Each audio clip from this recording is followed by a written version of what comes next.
রবিবার দুপুরে ঘড়িতে তখন বাজছিল ঠিক 1:28। ওই সময় 46 বছর পর পবিত্র মুহূর্তে খোলা হলো পুরীর জগন্নাথ মন্দিরে রত্ন ভাণ্ডারের দরজা। আর এই মুহূর্তের সবথেকে বড় খবর, যার জন্য অপেক্ষা করেছিল গোটা দেশ, সাথে গোটা বাংলার মানুষও। অনেক আগে থেকেই রত্ন ভাণ্ডার খোলা হবে তা নিয়ে মিটিং চলছিল, কিন্তু এবার সেই দিন চলে এলো, খুলে ফেলা হলো রত্ন ভাণ্ডার। আপনাদেরকে জানিয়ে রাখি, প্রথম রত্ন ভাণ্ডার যেটি আগে থেকেই খোলা ছিল, যেখানে জগন্নাথ দেবের নিত্যদিনের পোশাক ও রত্ন রাজি রাখা ছিল।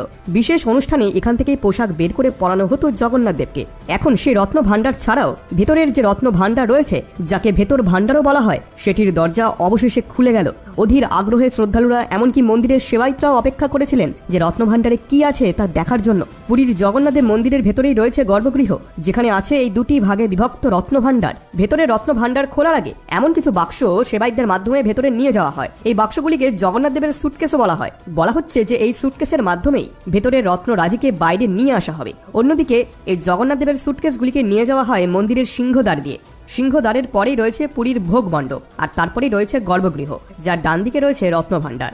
আপনাদেরকে এই কথাও জানিয়ে রাখি যে মন্দিরের আধিকারিকরা এবং সেবায়িতরা স্নান করে উত্তরীয় ও ধুতি পরিধান করে শুদ্ধ হয়ে তবেই প্রবেশ করেছিলেন রত্ন ভাণ্ডারে। রবিবার ঠিক 1:28 খোলা হয় রত্ন ভাণ্ডারের দরজা। একদিকে নিয়ম মেনে রত্ন ভাণ্ডারের ভেতরে প্রবেশ করা এবং তারপর হিসাব করে সবকিছু বাইরে নিয়ে আসা, এই কাজটি কিন্তু খুবই চ্যালেঞ্জিং একটি কাজ। আর এমন কথা প্রচলিত আছে যে রত্ন ভাণ্ডারের ভেতরে রত্নরাজিকে রক্ষা করছে স্বয়ং কিছু সাপ। এই কারণেই পুরীতে রবিবার সকাল থেকে নিরাপত্তায় জোর দেওয়া হয়। মন্দিরের বাইরে নিয়োগ করা হয় ভুবনেশ্বর থেকে আনা সাপ বিশেষজ্ঞদের। সাপ বিশেষজ্ঞরা জানিয়েছেন যে রত্ন ভাণ্ডারের ভেতরে যে কোনো কিছু থাকতে পারে, আর আমরা আশা করছি যে তাদেরকে আমরা রেস্কিউ করতে পারবো। উল্টো রথের আগে রবিবার 14 জুলাইতেই পুরীর রত্ন ভাণ্ডার খোলার সিদ্ধান্ত নেওয়া হয়েছিল। চাবি দিয়ে না খুললে রত্ন ভাণ্ডারের তালা ভাঙা হবে, তাও বলা হয়েছিল। পুরীর বর্তমান মহারাজ গজপতি দিব্যসিংহ জানিয়েছেন যে জগন্নাথ দেবের অলঙ্কার সহ যাবতীয় মূল্যবান জিনিস এই রত্ন ভাণ্ডারের ভেতরেই রয়েছে। আর বাইরের ভাণ্ডার অর্থাৎ বহির ভাণ্ডারে ভগবান জগন্নাথ দেবের বেশভূষা এবং অলঙ্কার রয়েছে, কিন্তু মূল সম্পত্তি রয়েছে ভেতর ভাণ্ডারে। এই ভাণ্ডার অনেক বছর ধরেই খোলা হয় না।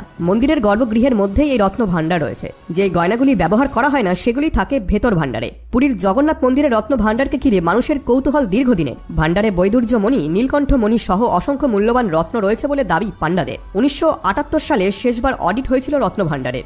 2018 সালে একবার রত্ন ভাণ্ডারকে খোলার চেষ্টা করা হয়েছিল। 16 জনের একটি দল ভেতরে ঢোকার চেষ্টা করে, কিন্তু কোনো কারণে মাত্র 40 মিনিটের মধ্যেই সেই অভিযানকে বন্ধ করে দেওয়া হয় এবং যারা ভেতরে ঢুকেছিলেন তারা তড়িঘড়ি করে বাইরে বেরিয়ে আসেন। যখন 1978 সালে রত্ন ভাণ্ডারের সামগ্রীর তালিকা তৈরি করা হয়েছিল, তখন সেটি প্রস্তুত করতে সময় লেগে যায় প্রায় 70 দিন। এখন ভেবে দেখুন এর ভেতরে কত বিপুল পরিমাণ রত্ন রাজি রয়েছে। 1978 সালে 70 দিনের যে তালিকা তৈরি হয়েছিল, তখন তার মধ্যে কি কি থাকতে পারে এবং কি কি তালিকা উঠে এসেছিল যখন 46 বছর আগে খোলা হয়েছিল রত্ন ভাণ্ডার, আপনি সেগুলি জানলে কেঁপে উঠবেন। এবং এগুলি কিন্তু রত্ন ভাণ্ডারের ভেতরেই রয়েছে। সবার প্রথমে 12,838 ভরি সোনা রয়েছে, আর কেজির হিসাব করলে তা হবে 150 কেজি সোনা। তারপর 293টির উপর গয়না রয়েছে, আর এটিও সম্পূর্ণ হিসাব নয়, কারণ ভেতর ভাণ্ডারের কোন কোন প্রান্তে কি রয়েছে তা এখনো পর্যন্ত সবার সামনে পরিষ্কার নয়। অডিট অনুযায়ী ভেতর ভাণ্ডারে 333 রকমের অলঙ্কার রয়েছে এবং এই অডিট অনুযায়ী বহির ভাণ্ডারে 79টি সোনা এবং 39টির উপর গয়না ছিল। আর এগুলি সবই সেই হিসাব যেগুলি আজ থেকে 46 বছর আগে অর্থাৎ 1978 সালে করা হয়েছিল। আর ভেতর ভাণ্ডার নিয়ে আমরা এইটুকুই জানতাম, কিন্তু রবিবার ভেতর ভাণ্ডারের দরজা খোলার পর সেই হিসাব এবার বদলে যেতে চলেছে। রবিবারে দুটি রত্ন ভাণ্ডার খোলার পরেই প্রাথমিকভাবে জানা যাচ্ছে যে রত্ন ভাণ্ডারের মধ্যে জগন্নাথ দেবের বৈদুর্য মুনি ও নীলকান্ত মুনি রয়েছে। আর মন্দির সূত্রে জানা যায় যে বাইরের চেম্বারে প্রাচীন মূল্যবান রত্ন সহ জগন্নাথ, বলরাম ও সুভদ্রাজির গয়না ও নানান দামি জিনিস রয়েছে। রবিবার রত্ন ভাণ্ডারের ভেতর থেকে কোনো সম্পদ বাইরে আনার কাজ হয়নি। এদিন শুধু রত্ন ভাণ্ডারের ভেতরের অংশটি ঘুরে দেখে 11টি সদস্যের দল। ফলে দরজা খুললেও রত্ন ভাণ্ডারের রহস্য এখনো কাটেনি। এই দিন জানা যায় যে রত্ন ভাণ্ডারের ভেতরে অসংখ্য কাঠের সিন্ধুক রয়েছে, যেগুলির উচ্চতা 3 ফুট এবং লম্বায় 9 ফুট।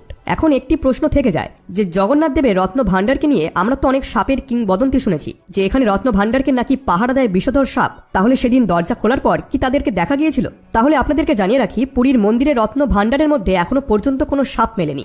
মন্দিরের রত্ন ভাণ্ডারকে খোলার আগে স্নেক হেল্পলাইনে দুটি দলকে প্রস্তুত রাখা হয়েছিল। তারা বাইরে হাজির ছিল, কিন্তু তাদের ডাক পড়েনি। স্নেক হেল্পলাইনের প্রধান শুভেন্দু মল্লিক মন্দির থেকে বেরিয়ে আসার পর বলেন যে রত্ন ভাণ্ডার খোলার প্রক্রিয়ায় আমাদেরকে থাকতে বলা হয়েছিল, কিন্তু আমাদের ভেতরের চেম্বারে ডাকা হয়নি। তিনি জানান সাপ আছে আশঙ্কা করে মন্দিরের রত্ন ভাণ্ডার খোলার সময় তাদের হাজির থাকতে বলা হয়েছিল। সেই মতো তাদের দুটি দল হাজির ছিল, কিন্তু শেষ পর্যন্ত তাদের আর ডাকা হয়নি। তিনি আরো জানান আগামী দিনে যদি আবারও তাদেরকে ডাকা হয় তবে তারা সাহায্যের জন্য প্রস্তুত। রত্ন ভান্ডার মনিটরিং কমিটির এক সদস্য ডক্টর সিবিকে মোহান্তি বলেছেন যে আমি মন্দিরের মধ্যে কোনো সাপ দেখতে পাইনি, আমরা শুধু কন্টেনারগুলিকেই পরিদর্শন করেছি। আমরা রত্ন ভান্ডারের ভেতরের চেম্বারে কোনো অস্বস্তিকর পরিস্থিতির সম্মুখীন হইনি। বন্ধুরা, খবর অনুযায়ী রত্ন ভান্ডারের যাবতীয় সম্পদ সরিয়ে নিয়ে যাওয়া হবে একটি বিশেষ ভল্টে। এই কারণেই ভান্ডারের ভেতরে নিয়ে যাওয়া হয় জগন্নাথ দেবের সুটকেসগুলিকে। এই সুটকেসগুলির মাধ্যমেই সমস্ত সম্পত্তি বের করে আনা হবে। জগন্নাথ মন্দিরের রত্ন ভান্ডার খোলা নিয়ে মুখ্যমন্ত্রী মোহন চরণ মাঝির দপ্তরের টুইটার হ্যান্ডেল একটি পোস্টে লেখা হয়েছে, হে জগন্নাথ, তোমার ইচ্ছাতেই এই মন্দিরের 4টি দরজা খুলেছিল, আবার তোমার ইচ্ছাতেই 46 বছর পর মন্দিরের রত্ন ভান্ডারের দরজাও অবারিত হলো। আমার দৃঢ় বিশ্বাস এই মহৎ কাজ সফল হবে। জগন্নাথ টেম্পলের অ্যাডমিনিস্ট্রেশন অর্থাৎ এসজিটি এর প্রধান অরবিন্দ পাধি এ বিষয়ে সংবাদ মাধ্যমকে বলেন, উড়িষ্যা সরকার রত্ন ভান্ডার খোলার জন্য এসওপি অনুমোদন করেছে। সরকারের সিদ্ধান্ত অনুযায়ী আজ রত্ন ভান্ডারটি খোলা হলো। বিভিন্ন সেবা কার্যের সঙ্গে যুক্ত অনুমোদিত প্রতিনিধিরা, এএসআই এর অধিকারিকরা, শ্রী গজপতি মহারাজের প্রতিনিধি এবং অন্যান্যরা সেখানে উপস্থিত থেকে পুরো বিষয়টিকে ভিডিও রেকর্ডিং করেন। এই ভিডিও কোনোভাবেই প্রচার করা যাবে না, এটিকে